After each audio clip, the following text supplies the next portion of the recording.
cost to relitigating the cases and finding who actually did commit the crime. And that acts as a huge step up in the criminal justice system. And I'd also like to emphasize that organizations like the International Police Chiefs Associations, as well as some groups that do interrogation research for the government, whose name I'm blanking on, but it is in my testimony, doing work in Guantanamo Bay, are saying that this interrogation style is not effective and actually does not oftentimes produce proper confessions. And, that's pretty stark if there's folks working at Guantanamo disavowing it. Sure, and they are doing that, all sections of this that we talked about, or are they just, maybe perhaps the ones that I've agreed to? I'm not quite sure what you mean by that. You talked about the, International Association of Police Chiefs. The International Association of Police Chiefs has taken a position that, telling a suspect that you have their fingerprint when you don't is not effective. That's their position. Yes, I believe so generally, but my written testimony does cite specifically to their statements on the matter. All right. Thank you very much. Thank you, Mr. Chairman. Thank you, Representative. Comment or question from other members of the committee? Comment or question? I do not see any. Ms. Zaccagnino. I think I got it right that time. I know I messed it up all the time. Thank you for joining us this afternoon. Enjoy the rest of your afternoon. That will impact people for the rest of their lives. Asking prosecutors to follow a standard set of rules for fairness is common sense and necessary to make sure people are treated fairly across our state, no matter what zip code they are in. But right now, there is no real oversight to prevent discrimination, disparities, or overly harsh sentencing. States' attorneys should be embracing their roles in preventing these things, and it is up to the General Assembly to ensure that the Criminal Justice Commission provides external and public oversight to hold them accountable. I strongly support giving the Criminal Justice Commission more independence and the ability to evaluate the state's attorneys every 2 years based on the data being collected by OPM since the passage of the Prosecutorial Transparency Law in 2019. SB 307 would work to create a true merit-based system in which states' attorneys are held accountable and measured based on how well they do their jobs, not left for 8 years without external oversight. The departure in 2020 of the Hartford State's attorneys after failing to complete multiple investigations into deadly police shootings, and the more recent investigation into the conduct of the chief state's attorney resulting in his resignation, shows symptoms of a system that operates outside the bounds of democratic accountability. SB 307 will begin to establish meaningful ethics and accountability provisions for Connecticut state's attorneys, establish a task force to create statewide policies to prevent discrimination in prosecutors' practices, mandate a prosecutorial ethics policy, and expand the Criminal Justice Commission's disciplinary power to include the chief state attorney. It is imperative that this committee pass SB 307 and put an end to the current system in which cronyism among states' attorneys can too easily thrive at the expense of not only government ethics, but of fairness across our state. Thank you for listening to my testimony. Thank you. Questions or comments from the committee? If not, appreciate you being with us today. Erica Arden. Yes, I'm here. Can you all hear me? We can. Yes, go ahead, okay. ma'am, whenever you're ready. Thank you. Good afternoon. My name is Erica Arden. I'm calling in from Los Angeles, but I was born and raised in Connecticut. My family currently lives across Norwalk and Bridgeport.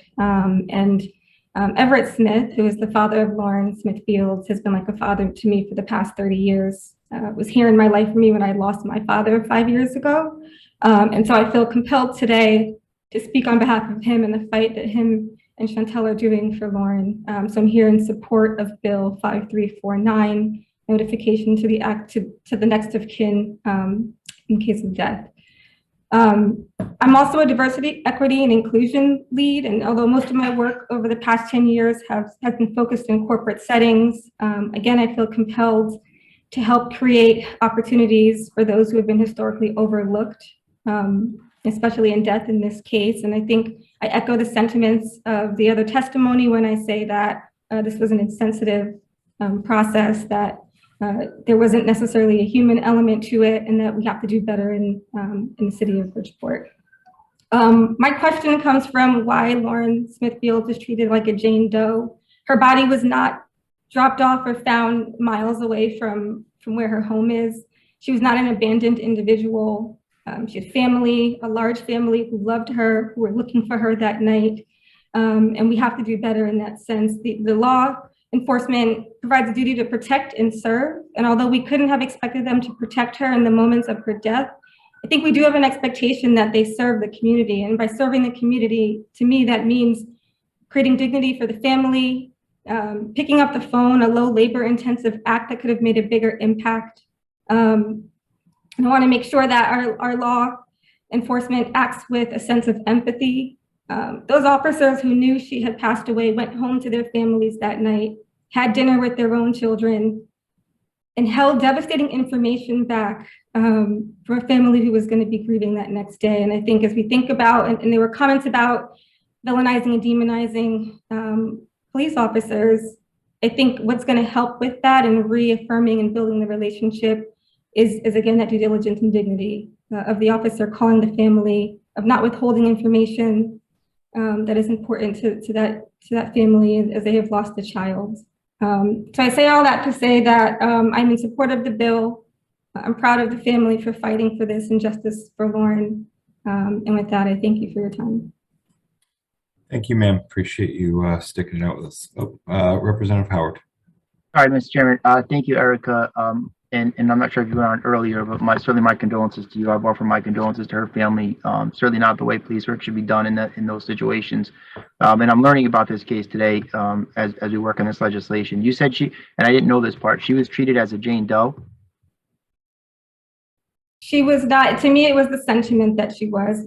Oh, okay. As if she didn't have an identity, as if no one knew her family who was 10 minutes nearby. And I think that's the sentiment the family holds, is that why wasn't someone notified? They've lived in Connecticut for years. And so I just wanted, for me, it's sharing the sentiment from the family of how we feel in the moment. Okay, thank you. And certainly understood. I just wanted that clarification as I learned about this case. Thank you so much. Thank you, Mr. Chairman. Thank you, Representative. And thank you, Ms. Arden, for being with us today. Next up will be Lawrence Hunter. Hello, can you hear me? We can. Go ahead, sir.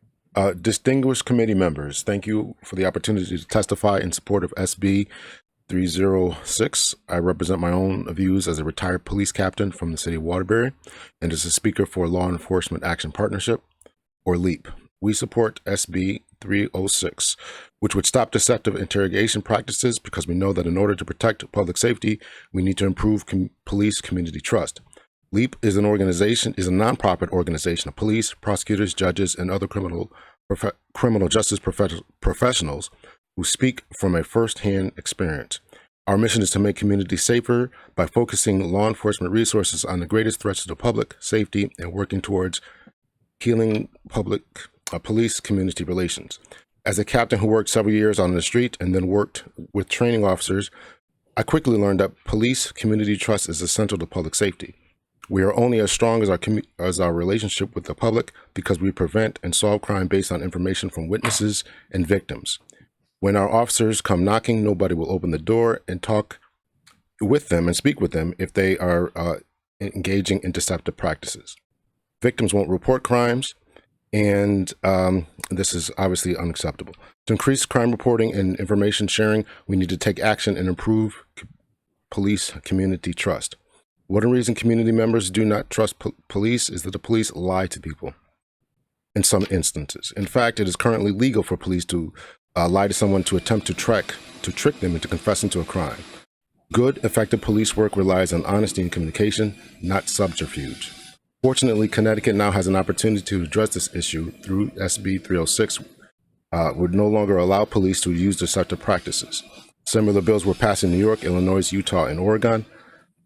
I urge Connecticut legislatures to do the same and support SB 306 because it would impact police community trust. Thank you. I'll leave it there. Thank you, sir. Representative Howard. Thank you, sir. Thank you, Captain. Thank you for your service. Congratulations on your retirement. I aspire to get there in the near future. I'm frankly jealous. But did you hear the earlier exchange I had with another lady relevant to this bill? I did, yes.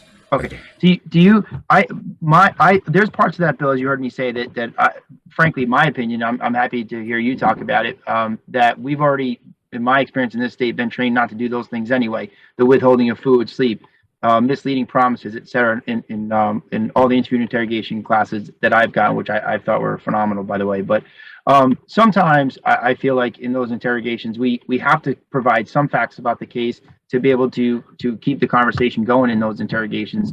And sometimes we do represent, false facts about evidence carefully. You don't see issues with those lines?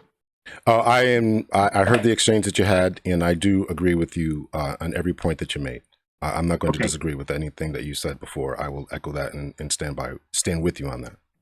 Thank you, Captain. Thank you so much for doing that, for saying that. And I think that, I try to bring to this committee, and you heard my experience, in my profession, that bring this committee the best that I can. And it sounds like you're doing the same work. I want to thank you for that. An understanding of the concerns around policing and marry that with the experience of the practical application of it to get to the point that I think we're all driving at. Thank you so much for being here. Thank you for your answers. Thank you, Mr. Chairman. Thank you. And thank you, Mr. Hunter, Captain Hunter, for being with us and lending your voice on this. Thank you. Appreciate it. Okay.